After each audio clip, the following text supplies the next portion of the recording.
Hey, Ruben, over here. What do you just feel like's allowed you guys to really open up this run game over the last two games in particular? We've been practicing hard, just pushing. We're gonna push, you know what I'm saying?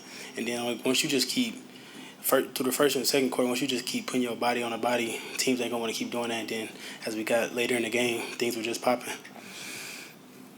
Let's go front row to Travis Brown from KBTX. When you have guys like Casey and Mario taking the jet sweeps around the outside, how much does that kind of open stuff up the middle to give you the middle of the running lanes? It opens it up a lot, having guys like that can get around the edge with speed. The team, they can't stack the box, so we just, as the game going, we was able to gash them as the game for longer goes. How do you analyze Nate Borkacher's carrying abilities so far? Good, man. He blocking his butt off, man, and I love it.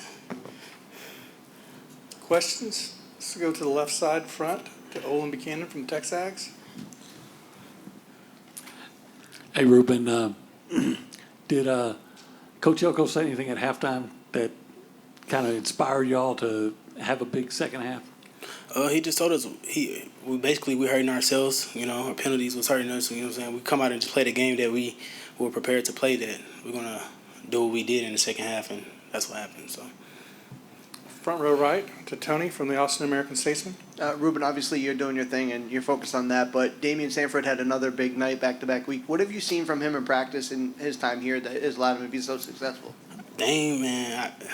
Dame, like he my best friend. Like me and Dame, we got classes together. We kick it together the whole fall camp. So I'm just like, bro, I just tell him you gotta wait on your opportunity. Like I knew he was a ball player. So, and he practiced hard. So him just going out there and showing what he can do, just show everyone what he can do, it just really solidified him. So yeah. Let's go right side middle to Jesus.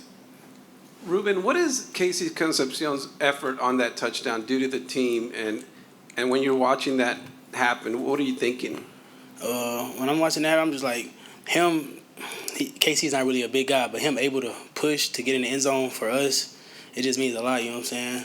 Not too many receivers would do that, so him getting that end zone right there, it meant a lot to us. Left side, second row to Aaron from SI. Hey, Rube. Second straight week, another 108,000 plus crowd at Kyle Field. Just what does the energy from that crowd do for you guys? They do a lot, Kyle, they come out every game, every home game packed out, and then that just make us want to go harder for them. So, and then when you make a big play, and you just hear that crowd noise, it hit different. Right side front to Carter from 247, and then Mark. Ruben, when Le'Veon kind of went out of the game for a little bit, they really started to lean on you. I'm just curious what your kind of mindset was at that time, and as far as wanting to kind of take over the game and establish yourself. When they went down, it was just, you know what I'm saying, you never want no one to go down, but you know what I'm saying, next man got to be up. It can't be no fall off. It got to be the same thing. And you know what I'm saying, I'm just glad I was able to get the opportunity and then to show what I got.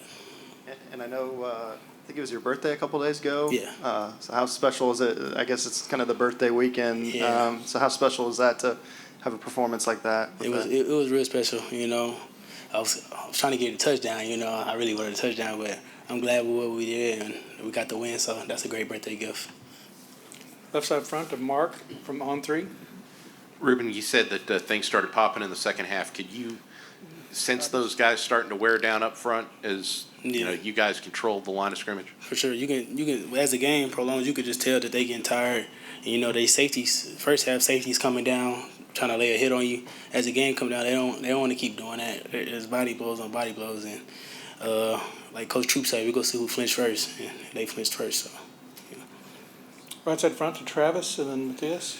You mentioned the conversations you had with Damian.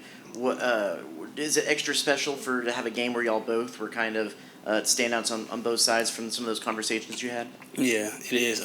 Like I said, Dame, my brother, man. I'm just glad. I'm glad he popped it like that. These past two games he been going up, so it really meant a lot to me that he was able to do that. You mentioned the conversations you had with him about him staying in there and waiting for his time. Was that reciprocated back to you? Yeah, it was. We had the same conversation. He was telling me, bro, you just gotta wait on your opportunity, and I was just telling him he gotta wait on his opportunity. Like the time go come and it's gonna show. So. Did y'all talk to each other on the sidelines or anything, or after the game today about kind of the game y'all had? Oh yeah, we was talking on the sideline. We talked on the when he got that pick. We talked on the sideline. Then when he got that first sack, I was like, yeah, bro, yeah, I told you. And then same thing, vice versa. Left side middle to the battalion. Coach Elko kind of mentioned you being, really dynamic in space, but kind of still learning how to run between the tackles. How would you kind of evaluate your development in that kind of idea? I say just coming off that Litz rank, I had to get my movements back, and then I feel like as the season has been going on this year, I'm back in shape, and I feel like I got all that down packed again. So, and I feel like I'm way more explosive. All right, Ruben, we're going to go back behind the lights to the left side.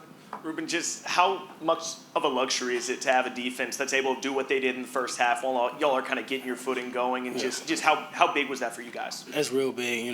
That's 2 games in a row. Defense have been able to get stops for us, and then getting stops for us so we can do what we need to do. They've been playing their butts off, and it's just Coach Elko that defensive play calling. Think about it, and then it's like that in practice too. Going against that defense, something else. So, and then the whole world just gets to see it. All right, we're going to finish up on the left side. We're going to go to Alex and then Olin. What are you just learning about this team as you guys are starting to stack wins and find ways to win in different ways? What would you say? I said, what are you learning about your team as you guys are starting to stack wins and also win in different ways? We're just learning week by week that sometimes some games you gonna have to lean on defense, some games you have to lean on offense. But once we get it all together, offense and defense balling, it's gonna be a lot of people gonna be in trouble. All right, Olin, finish us off. Ruben, what do you think or suspect that the reaction in El Campo is tonight? I'm pretty sure everyone's pretty happy. We Aggies win, and El Campo native had a good game. So I'm pretty sure I got a lot of texts on my phone right now. I haven't even checked my phone yet. So yeah, yes sir. All right, Ruben, thanks. All right, appreciate y'all.